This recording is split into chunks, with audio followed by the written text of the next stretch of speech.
my channel. If you're new here, my name is Jumoke. I'm your favorite femininity coach and woman's mentor. If you like videos like this, don't forget to like, subscribe, and hit that bell so that you can continue to get more great content. So before I continue, I do want to announce that I am hosting a conference this year, July 30th to August 1st. Yes, to August 1st, with my ministry single On Purpose, and it's called Redemption. So we're definitely going to be helping you ladies to redeem your finances, your love life, sexuality, all of those things. Definitely do register. We are in Atlanta, Georgia. So if you are in Georgia, definitely do make a road trip and come and see us. But we also are having it online as a hybrid conference. So make sure you do get your tickets, okay? Get your tickets. Okay, so let's talk, ladies. What are we talking about today? So today we're talking about mystery. Okay, mystery. I'm going to share with you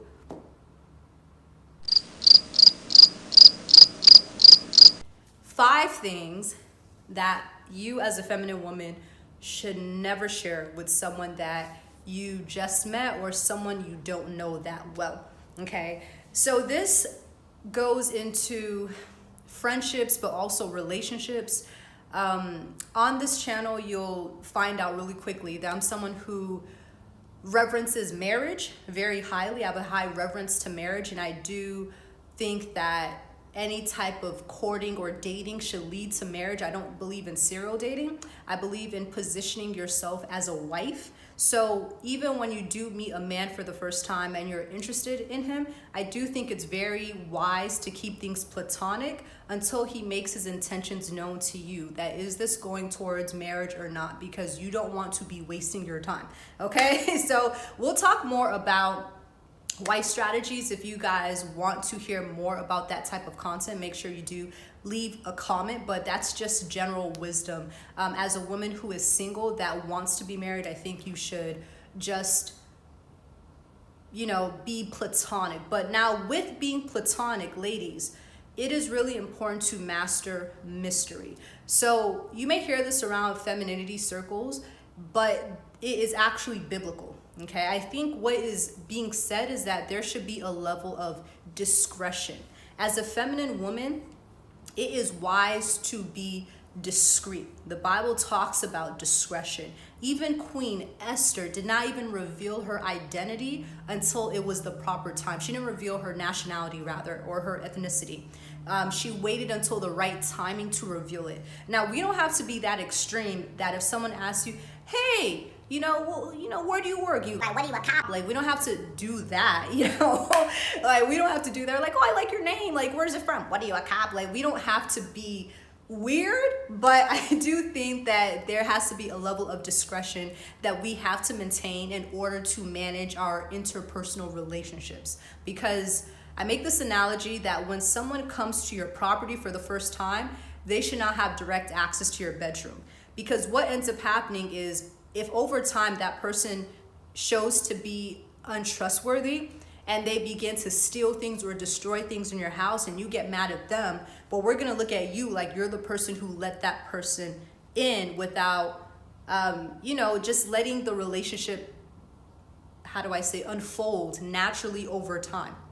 I think as women, we tend to confuse oversharing with intimacy, but intimacy requires trust. And if you don't trust that person yet, do not share intimate things with that person until you actually trust that person. That person has proven to you they could be trusted, and not proven to you through like love bombing and just showing you affection, but actually from their character and also peace in your spirit about them as you move forward. So again, that's just general wisdom. But let's get into the actual video. Enough dilly-dallying. So the first thing as a feminine woman that you should never share with someone that you just met is trauma.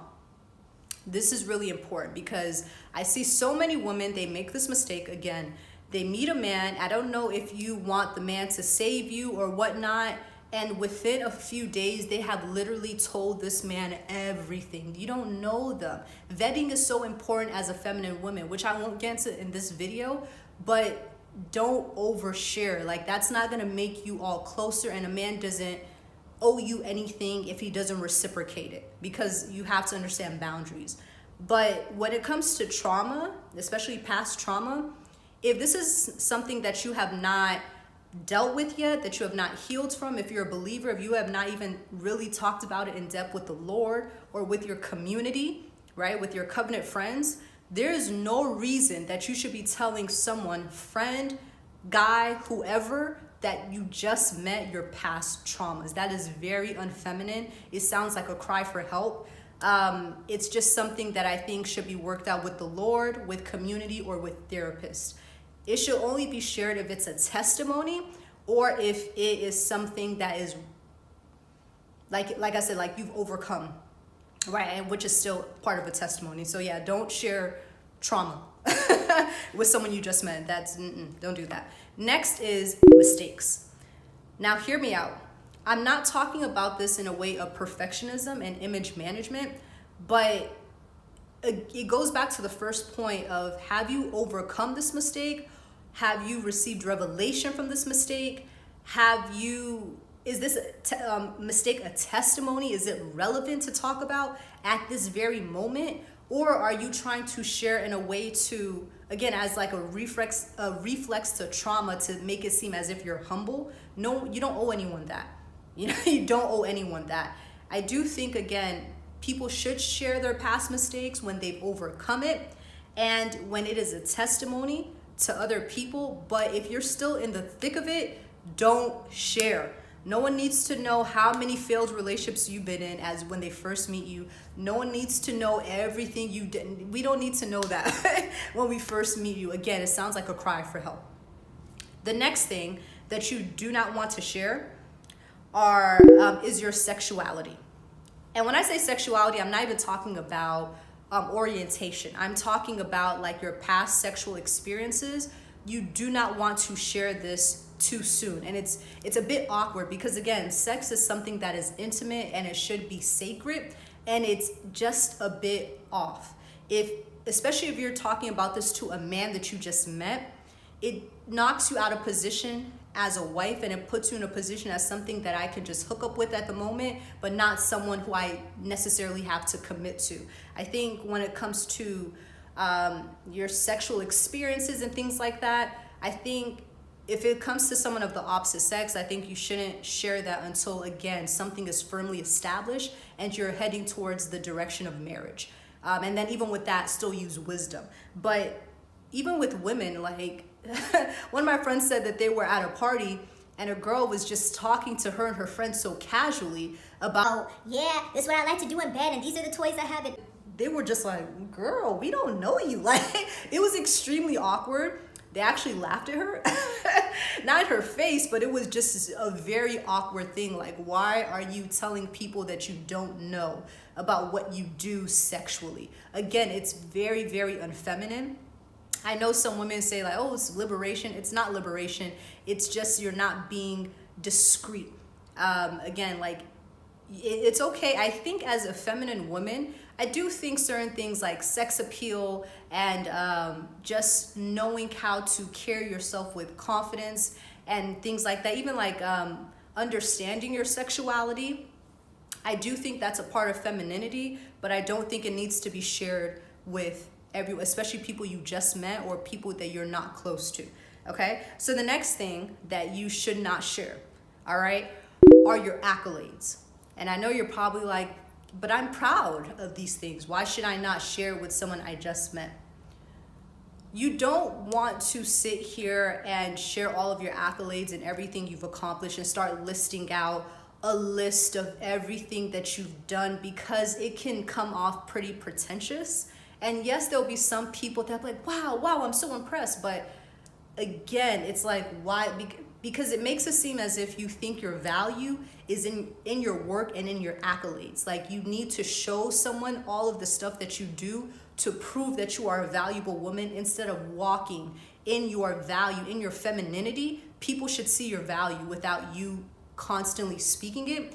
I think if it's relevant to the conversation, then bring it up, but it shouldn't be like, yeah, so I made the honors list, so I did this degree, so I'm a doctor, so I did. Like, especially when it comes to men, like, the only men that gonna be impressed with that are men that probably want to use you, honey. So you have to check your heart if you find yourself constantly listing your accolades when you first meet someone, then you have to check your heart and to see, do I think my value is in my work? Do I think that makes me a valuable woman? Do I not think I'm valuable myself and I'm trying to find something else to grab onto so that they see me as valuable? It's kind of the same thing with the sexuality as well. It kind of shows that you probably think that your value as a woman is in how well that you perform in bed. But let me tell you, ladies, sex is sex, okay? And just because a man can have sex with you and may know how to have sex with you, it's not the same with his wife. Point blank period. I feel like, you know, when women sit here and they gas themselves up with their sexuality, it's not going to keep a man. If anything, it actually devalues you to not just men, but just to everyone in general. Like, it's not something that, because again, your sexuality, not your sexuality, your value doesn't come from your body parts. It doesn't come from how well that you perform in sex, okay? Your value, you have to have that internal understanding of your value as a feminine woman. So the last thing, don't want this to be too long, is your goals, okay? You don't want to share future goals with people that you don't know, as far as like social media, or with someone you just met. Because again, you don't know their intentions. You don't know if they'll try to talk you out of it. You don't know if they will try to introduce doubt in your mind or they will demean you. You just want to make sure that you keep that certain boundary, and you only want to share future goals with people you can trust. Again, maybe just sharing with your covenant friends if you're a believer, and just working on your goals and letting the fruit speak for itself, because you can end up just becoming someone who's a talker and someone who's just a dreamer.